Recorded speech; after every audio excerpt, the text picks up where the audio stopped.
ఇండ్లు కూడా ఈరోజు ఒక్క మహబూబ్ నగర్ నియోజకవర్గంలోనే పూర్తి కూడా అయినాయి. మరి మా ప్రభుత్వంలో ఉన్నప్పుడు కేసీఆర్ గారు ముఖ్యమంత్రిగా ఉన్నప్పుడేమో మహబూబ్ నగర్ పట్టణంలో 4,000 మందికి డబుల్ బెడ్రూమ్ ఇండ్లు ఇస్తే ఈ ప్రభుత్వం రేవంత్ రెడ్డి గారి ప్రభుత్వం వచ్చినాక వాళ్ళ కాంగ్రెస్ గతంలో ఉన్నప్పుడు ఇచ్చిన పట్టాలనే ఈరోజు తిరిగి అవేదో ఆక్రమణల కింద చిత్రీకరించి దయా దాక్షిణ్యం లేకుండా ఉదయం 3 గంటలకి నోటీసు లేదు, కనీసం పేదవాళ్ళనే సోయి లేదు, ఆ పేదవాళ్ళ పిల్లలు అక్కడ చదువుకుంటున్నారనే జ్ఞానం లేదు, వాళ్ళంతా దివ్యాంగులనే ఇంగిత జ్ఞానం కూడా లేదు కనీసం. ఇంత కుసంస్కారంగా బుల్డోజర్లను ఇంటి మీదకి పంపి వాళ్ళందరినీ పొద్దున 3 గంటలకు వచ్చి నిర్దాక్షిణ్యంగా 29 ఆగస్టు నాడు కొట్టిపారేసినారు. 75 ఇండ్లు నేలమట్టం చేసినారు. నేను రేవంత్ రెడ్డి గారిని అడుగుతా ఉన్నా, పదే పదే చెప్తుంటావు పాలమూరు బిడ్డను, నేను మీ పాలమూరు బిడ్డల ఆశీర్వాదంతోనే ముఖ్యమంత్రి అయినాను అని చెప్తా ఉంటావు. ఎందుకు నువ్వు ముఖ్యమంత్రి అయింది? పేద ప్రజల కడుపు కొట్టనికా? పేద ప్రజలు మీ కాంగ్రెస్ ప్రభుత్వమే ఇచ్చిన పట్టాలలో ఇండ్లు కట్టుకుంటే వాటిని కూలగొట్టనికా? ఈరోజు నేను అడుగుతా ఉన్నా ఈ ప్రభుత్వాన్ని, ఒక్క కారణం చెప్పగలుగుతారా ఫలానా కారణంతోనే అక్కడ కూలగొట్టినామని? నిజానికి చిత్తశుద్ధి ఉన్న ప్రభుత్వం అయితే గతంలో కేసీఆర్ గారి ప్రభుత్వం చేసినట్టుగా పేదలు బీదలు ఉంటే వాళ్ళు గనక ఎక్కడైనా గవర్నమెంట్ స్థలంలో ఇల్లు కట్టుకుంటే జీవో నంబర్ 58, 59 కింద ఆనాడు రెగ్యులరైజ్ చేసిన ఘనత కేసీఆర్ గారి ప్రభుత్వాన్ని. అక్కడ ఎవరైనా తెలియక కట్టుకుంటే పేదవాళ్ళు కదా, ఒక గుంటెడు జాగా కంటే తక్కువ ఉంటే వాళ్ళకే లీగలైజ్ చేయండి, రెగ్యులరైజ్ చేయండి అని చెప్పి లక్షల పట్టాలు జీవో నంబర్ 58 కింద పేదవాళ్ళకు అందజేసినాం. 59 కింద 120 గజాల కంటే ఎక్కువ ఉంటే నామమాత్రం ఫీజు ఒక 10% ఫీజు పెట్టి మార్కెట్ వాల్యూలో వాళ్ళకు కూడా రెగ్యులరైజ్ చేసినాం. ఇది సంస్కారవంతమైన ప్రభుత్వం చేయాల్సిన పని. కానీ నీ ప్రభుత్వం ఏం చేస్తుంది? రోడ్డు మీద దివ్యాంగులను పడేసి వాళ్ళు పాపం కళ్ళు లేని వాళ్ళు, కాళ్ళు లేని వాళ్ళు, చెయ్యి లేని వాళ్ళు వాళ్ళను గోసబుచ్చుకుంటే, వాళ్ళ పిల్లలు రోడ్డు మీద పడితే, బడికి పోయే పిల్లలు పుస్తకాలు కొట్టుకపోతే మా శ్రీనివాస్ గౌడ్ గారు పాపం 10 రోజుల పాటు వాళ్ళకు అండగా ఉన్నాడు, వాళ్ళకు భోజనం పెట్టినాడు, వాళ్ళను శిబిరానికి తరలించి ఆదుకునే ప్రయత్నం చేసినాడు. నేను రాష్ట్ర ప్రభుత్వాన్ని, ముఖ్యంగా రేవంత్ రెడ్డి గారిని పాలమూరు బిడ్డ అని చెప్పుకునే రేవంత్ రెడ్డి గారిని అడుగుతా ఉన్నా, నీకు గనక నిజంగా సంస్కారం ఉంటే, నీకు కనీసం పేదల పట్ల ప్రేమ ఉంటే వెంటనే ఆ 75 మందికి వెంటనే తక్షణమే డబుల్ బెడ్రూమ్ ఇండ్లు కేటాయించి ఉన్నాయి. మహబూబ్నగర్లో మేము కట్టినే ఇంకా ఇయ్యని ఇంకో ఈజీగా ఇంకో 200-300 వెళ్తాయి. వెంటనే కేటాయించు, వాటిలోకి వాళ్ళని తరలించు. ఇది నెంబర్ 1 డిమాండ్. రెండోది, ఏ అధికారులైతే అక్రమంగా అన్యాయంగా బుల్డోజర్లు పెట్టి ఆ పేదలను రోడ్డు మీద పడేసినారో వాళ్ళ మీద చర్య తీసుకో. నువ్విచ్చిన పట్టాకు, నీ ప్రభుత్వం, నీ కాంగ్రెస్ ప్రభుత్వం ఇచ్చిన పట్టాకే విలువ ఇవ్వని నువ్విచ్చిన పట్టాను చిత్తు కాగితంతో చూసిన అధికారులు ఎవరైతున్నారో వాళ్ళ మీద వెంటనే చర్య తీసుకోవాలి. సస్పెండ్ చేస్తావా, సర్వీస్ నుంచి తొలగిస్తావా, ఏం చేస్తావా చెయ్యి, కానీ దమ్ముంటే ఆ నిర్ణయం కూడా తీసుకోవాలని చెప్పి నేను రేవంత్ రెడ్డిని డిమాండ్ చేస్తా ఉన్నా. మరొక ముఖ్యమైన మాట కూడా ఈ సందర్భంగా నేను ఈ నాగర్ కర్నూలు వేదికగా చెప్పదలుచుకున్నా. ఇప్పుడే ఇక్కడికి వచ్చేటప్పుడు మా సోదరులు మరి జనార్దన్ రెడ్డి గారు, ఆల వెంకటేశ్వర రెడ్డి గారు, శ్రీనివాస్ గౌడ్ గారు, నవీన్ రెడ్డి గారు, ఎమ్మెల్సీ గారు అందరం కలిసి మాట్లాడుకుంటూ వస్తా ఉన్నాం.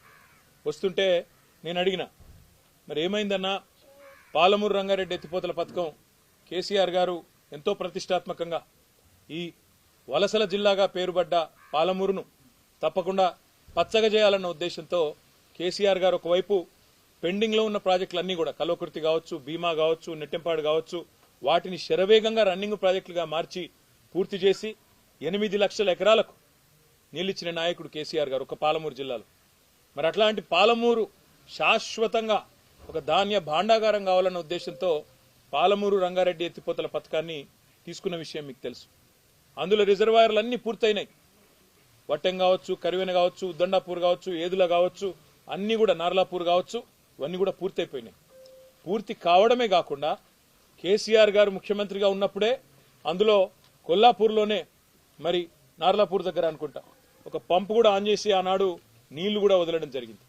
ఇక మిగతాది ఇప్పుడు రేవంత్ రెడ్డి చేయాల్సిందల్లా ఏనుగెళ్ళింది తోక చిక్కింది అన్నట్టు అలా 95% పని అయిపోయింది. ఇంకో 5-10% పని మిగిలింది. కేవలం ఆ కాలువల కోసం ఏదైతే భూసేకరణ చేయాలో ఆ పని చేయాలా.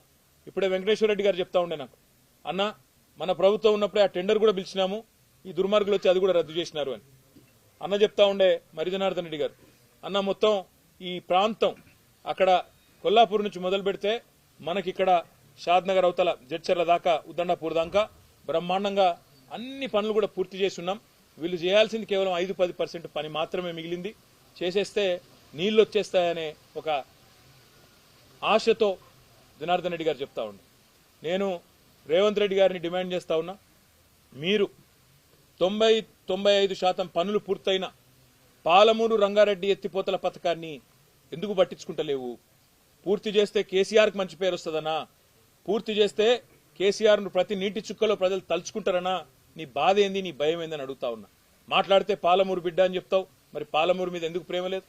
నీ ఇవాళ చూసినా నేను కొడంగల్ లిఫ్ట్ ఇరిగేషన్ ప్రాజెక్ట్ నేను అడుగుతా ఉన్నా రేవంత్ రెడ్డి గారిని.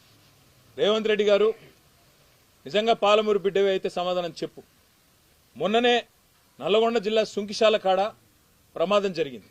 హైదరాబాద్కు తాగునీరు తెచ్చే సుంకిశాల కాడ సంఘటనా స్థలంలోనే దుర్ఘటన జరిగింది, పెద్ద యాక్సిడెంట్ జరిగింది. మేము డిమాండ్ చేసినాం ప్రధాన ప్రతిపక్షంగా, ఏ ఏజెన్సీ అయితే అక్కడ పనిచేస్తున్నదో మెగా ఇంజనీరింగ్, దాన్ని బ్లాక్ లిస్ట్ చేయండి, వెంటనే ఎంక్వైరీ కాల్ఫర్ చేయండి, ఆ సంస్థను బ్లాక్ లిస్ట్ లో పెట్టండి. రాష్ట్రంలో ఒక్క వర్క్ కూడా ఇవ్వద్దు. ఎట్లా ఇస్తారు అంత పెద్ద యాక్సిడెంట్ అయినాక? మరి దాదాపు 75-80 కోట్ల రూపాయల ప్రజాధనం నష్టం జరిగింది అక్కడ.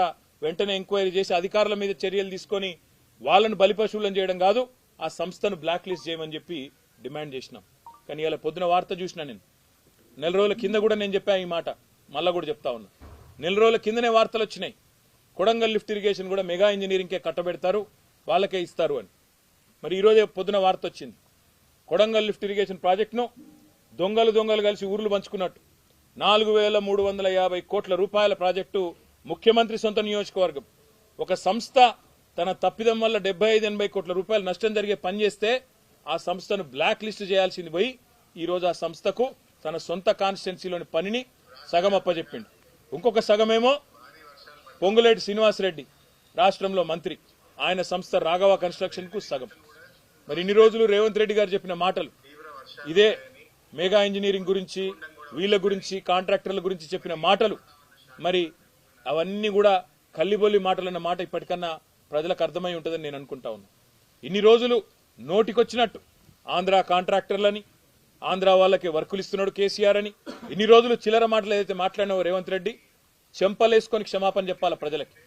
నీ సొంత నియోజకవర్గం కొడంగల్లో కొడంగల్ లిఫ్ట్ ఇరిగేషన్ అనే ప్రాజెక్టు ఇవాళ ఏ సంస్థనైతే ఇన్ని రోజులు ఈస్ట్ ఇండియా కంపెనీ అని తిట్టినవో ఆ సంస్థకే కట్టబెట్టినవంటే నీ రంగేందో, నీ నైజమేందో, నీ నిజాయితీ ఏందో దీంతోనే బయటపడ్డదనే మాట నేను విజ్ఞప్తి చేస్తా ఉన్నా. ఒకవైపేమో కొడంగల్ లిఫ్ట్ ఇరిగేషన్ ప్రాజెక్టుకేమో 4350 కోట్లు, దాన్నేమో కేకు కోసినట్టు రాఘవ కన్స్ట్రక్షన్ సగం. ఏ సంస్థనైతే బ్లాక్ లిస్ట్ లో పెట్టాలో మెగా ఇంజనీరింగ్ ని వాళ్ళకి సగం రాసిస్తావు. ఏం ఆశించి చేస్తున్నావు? ఇంకోవైపేమో ఇక్కడ ఒక 4-5 వేల కోట్లు ఖర్చు పెడితే మొత్తం పాలమూరు జిల్లా మొత్తం కేవలం 9-10% పని మిగిలింది. ఆ పని మాత్రం చేస్తలేడు. ఎందుకు చేస్తలేవు? మనసు వస్తలేదా? కేసీఆర్ గారికి పేరు వస్తుందని భయమా? అందుకే మేమందరం కూడా ఇందాక వచ్చేటప్పుడు అనుకున్నాం, పెద్దలు కేసీఆర్ గారు అనుమతి కూడా తీసుకుంటాం. తొందరలోనే ఎట్లా అయితే మేడిగడ్డకు పోయినామో మొత్తం శాసనసభ్యులందరం కలిసి అదే పద్ధతిలో శాసనసభ్యులు, శాసన మండలి సభ్యులు, మా గౌరవ రాజ్యసభ సభ్యులు అందరం కూడా పార్టీ సీనియర్ నాయకులు, మాజీ శాసనసభ్యులు, పాలమూరు ఉమ్మడి పాలమూరు యొక్క నాయకులందరం కూడా కలిసి పెద్ద ఎత్తున బయలుదేరిపోతాం. పాలమూరు ప్రజలకు కూడా చూపెడతాం ఏ రకంగా కేసీఆర్ గారు ఈ అన్ని రిజర్వాయర్లు పూర్తి చేసినాడు. నిజంగా కూడా పాలమూరు బిడ్డలకు నేను చేతులు జోడించి వారికి ధన్యవాదాలు కూడా తెలియజేస్తా ఉన్నా. ఎందుకు అంటే మొత్తం సహకరించింది మీరు. భూములు కోల్పోయినా మా వాళ్ళకు నీళ్ళు వస్తాయి, మా గడ్డకు నీళ్ళు వస్తాయి అని సహకరించింది మీరు. రిజర్వాయర్లలో భూములు పోయిన వాళ్ళు, రైతులు, ఇంకా ఇతరులు ఎంతో మంది సహకరిస్తే వాళ్ళ త్యాగాలతో ఇలా రిజర్వాయర్లు పూర్తయినాయి. రిజర్వాయర్లు పూర్తయిపోయి కేవలం ప్రవాహ కాలువలు దవ్వి పంపులు ఆన్ చేయాల్సింది ఉంటే ఆ పని చేయకుండా మెగా ఇంజనీరింగ్ కు, రాఘవ కన్స్ట్రక్షన్ కు అత్తసొమ్ము అల్లుడు దానం చేసినట్టు ఏ కంపెనీలనైతే బూతులు తిట్టిండో ఇన్ని రోజులు, ఏ కంపెనీలనైతే ఇన్ని రోజులు ఇష్టం వచ్చినట్టు ఈస్ట్ ఇండియా కంపెనీ అని, లూట్ కంపెనీ అని, జూటా కంపెనీ అని, ఆంధ్ర కాంట్రాక్టర్లని ఇదే రేవంత్ రెడ్డి నోరు బారేసుకున్నాడో ఇలా వాళ్ళకే 4350 కోట్లు నీ సొంత నియోజకవర్గంలో ఇచ్చినావు కదా, దాని మీద సమాధానం చెప్పవలసిన బాధ్యత నీ మీద ఉన్నదని చెబుతూ మొత్తం ఎమ్మెల్యేలు కానీ మొత్తం మా పార్టీ యొక్క సీనియర్ నాయకుల బృందం మొత్తం తొందరలో పర్యటనకు బయలుదేరుతాం. 2 రోజుల పర్యటన పెట్టుకుంటాం. ప్రతి రిజర్వాయర్ ప్రజలకు చూపెడతాం, ప్రతి పంప్ హౌస్ దగ్గరికి పోతాం. పోయి రాష్ట్ర ప్రజలకు పాలమూరు రంగారెడ్డి ఎత్తిపోతల పథకం విషయంలో మా ప్రభుత్వం ఎంత చిత్తశుద్ధిగా పనిచేసిందో ఈ ప్రభుత్వం కావాలని ఎట్లా గత 9 నెలలుగా దాన్ని తొక్కిపెడుతున్నదో పాలమూరుకు నీళ్లు రాకుండా చేస్తున్నదో ఈ విషయాన్ని కూడా తప్పకుండా ఎండగడుతూ మరి ఆ యాత్రను కూడా నిర్వహిస్తామని చెబుతూ తొందరలో తప్పకుండా మళ్ళీ మీ అందరినీ కలుసుకుంటానని కూడా చెప్తూ ధన్యవాదాలు. Thank you.